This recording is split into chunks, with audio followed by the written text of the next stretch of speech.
est la seule ressource naturelle dont personne ne peut se passer. Et c'est pour cette raison qu'on a besoin de l'hydrodiplomatie, mais c'est aussi pour cette raison qu'il y a beaucoup d'opportunités pour cette coopération dans le domaine hydraulique. Avec tout ce qui se passe dans le domaine de géopolitique, et où malheureusement on voit qu'il y a beaucoup de forces qui sont contre la coopération. Pour moi, ça veut dire qu'aujourd'hui, on a besoin de la diplomatie et de coopération, même plus qu'avant. Sénégal comme la Finlande, vous avez beaucoup d'expérience sur ce domaine et vous avez aussi bien organisé la coopération avec les ressources transfrontalières, les fleuves. Et on sait, il y a même des recherches qui montrent que si on a les ressources transfrontalières et on a établi une coopération qui est institutionnalisée, normalement ça veut dire qu'il y a une commission pour la coopération, là on ne va pas avoir un conflit entre deux pays comme ça.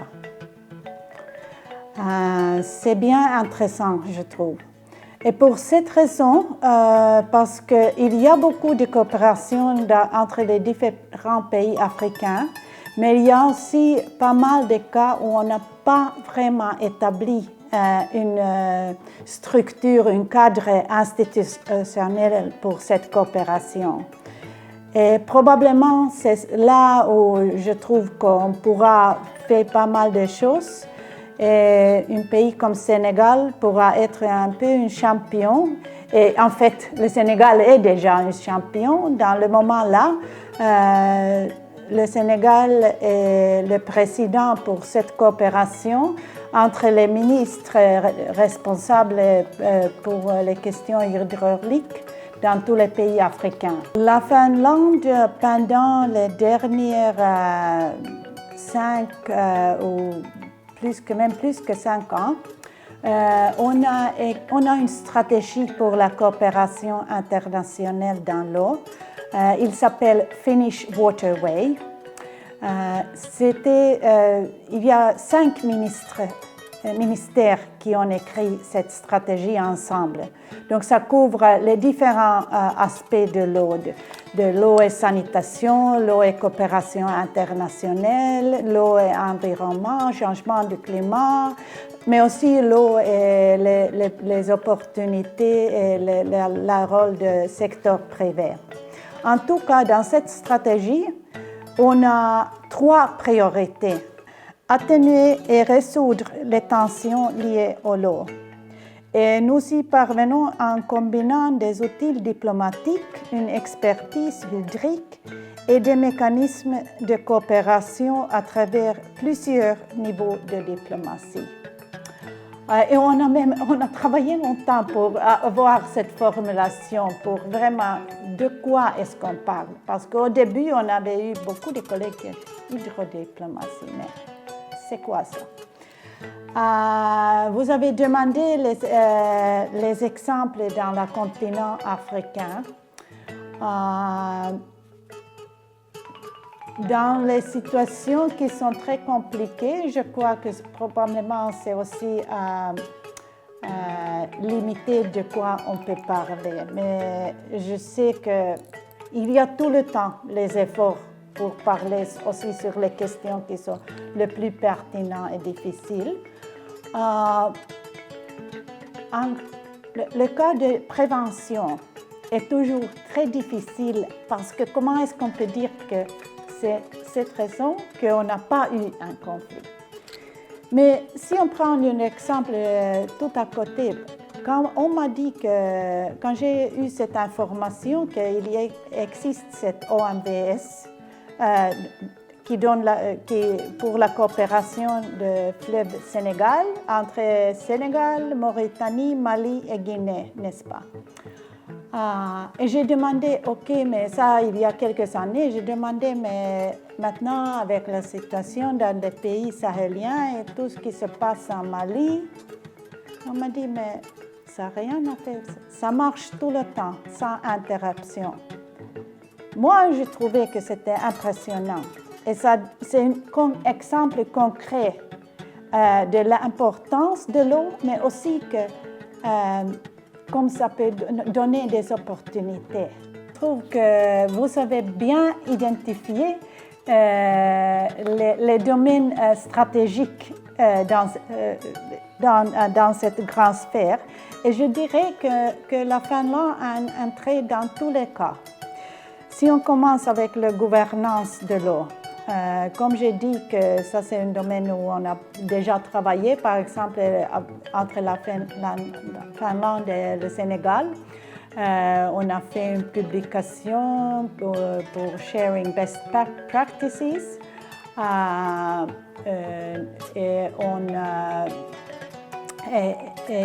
et ça c'est quelque chose qu'on travaille en fait beaucoup globalement.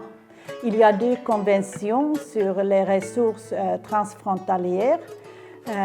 Toutes les 2 conventions, la Finlande était un des pays qui a donné cette initiative, qui a soutenu cette initiative depuis le début. Toujours, on travaille pour qu'on aura encore plus de pays qui vont faire participer qui vont participer dans cette structure. Sur le domaine de l'innovation et technologie, énormément important et aussi lié au changement climatique, on a besoin de toutes les innovations qu'on peut penser, aussi ça qu'on ne connaît même pas encore, pour être sûr que la vie dans cette planète peut continuer. Et en Finlande, c'est un domaine où on a beaucoup d'entreprises qui travaillent sur le domaine technologique et innovation. C'est le pays de Nokia. Et aussi sur la question avec l'eau et les innovations pour l'eau. Et troisième, adaptation au changement climatique. Je trouve que c'est lié même à les solutions technologiques, mais aussi sur la gouvernance et ce côté structurel, parce que c'est là où on a les discussions pour faire les décisions. Après, pour l'implémentation, là, c'est aux différents niveaux. Et renforcement des capacités institutionnelles, ça aussi, on a fait ça dans quelques pays. J'ai parlé de notre ressource sur la diplomatie de l'eau. Cet groupe, ils ont eu l'entretien avec les groupes dans les pays africains. Mais je pourrais aussi dire sur le domaine institutionnel que, comme j'ai dit, pour la Finlande, l'eau et paix est une des 3 priorités. Nous soutenons l'Union africaine sur la dimension de médiation depuis longtemps, depuis plus de 10 ans. Et là, avec l'Union africaine, on a aussi commencé à parler beaucoup plus. Quand on a commencé cette coopération, c'était la médiation traditionnelle dans les situations où il y a un conflit ou peut-être des risques de conflit. Aujourd'hui, on parle aussi de hydrodiplomatie parce que l'Union africaine a vu que c'est une question très critique dans beaucoup de cas dans ce continent. Donc, je dirais comme réponse que dans tous les domaines, la Finlande est là, on est prêt, on fait déjà des choses, mais je suis aussi sûre qu'il y a beaucoup d'opportunités pour élaborer cette coopération.